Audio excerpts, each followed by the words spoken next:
అందరికి నమస్తేనోళ్ళ welcome to సాఫ్ సీదా ముచ్చట. నేటి బీరకాయల నెయ్యి ఉంటదా? కాంగ్రెస్ వాళ్ళ మాటల నిజం ఉంటదా? నీళ్ల మీద రాసిన రాతల కిలువ ఉంటదా? కాంగ్రెస్ వాళ్ళు ఇచ్చిన హామీలు అమలైతాయా? ఇటున్న సూర్యుడు అటు ఒడుస్తాడు కావచ్చు గాని కాంగ్రెస్ వాళ్ళు ఇచ్చిన హామీలు తీర్చరన్న సామెతనే ఉట్టే. ఇక వాళ్ళ నుంచి హామీలు అమలు ఆశించుడంటే బట్టతల మీద కొబ్బరి నూనె పోసినట్టే అంటాన్రు.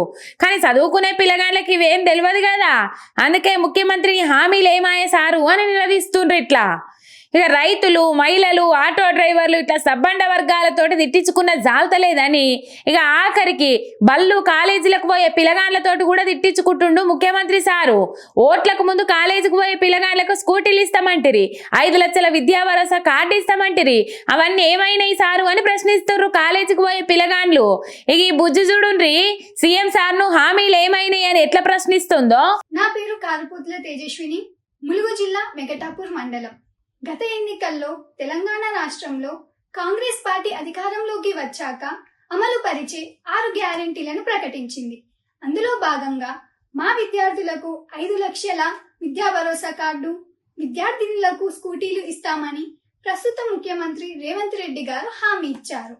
నాడు ఇచ్చిన హామీతో తెలంగాణ విద్యార్థి లోకం గంప గుర్తుగా కాంగ్రెస్ పార్టీకి తమ ఓట్లను వేసి గెలుపునకు కారణమయ్యారు. అధికారంలోకి వచ్చి సంవత్సరం గడిచినా కూడా విద్యార్థి భరోసా కార్డు లేక, ఫీజుల రియంబర్స్మెంట్ లేక విద్యార్థులు నానా అవస్థలు పడుతున్నారు. విద్యార్థినులకు ఇస్తానన్న స్కూటీల హామీ అటకెక్కింది.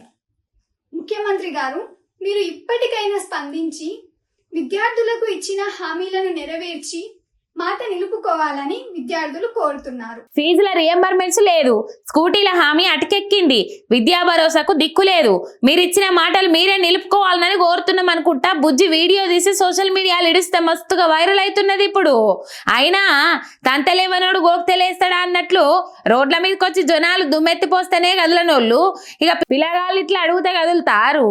ఎంత మొత్తుకున్నా అడవిలో పొద్దుగూకున్నట్టే అంటారు అంతా.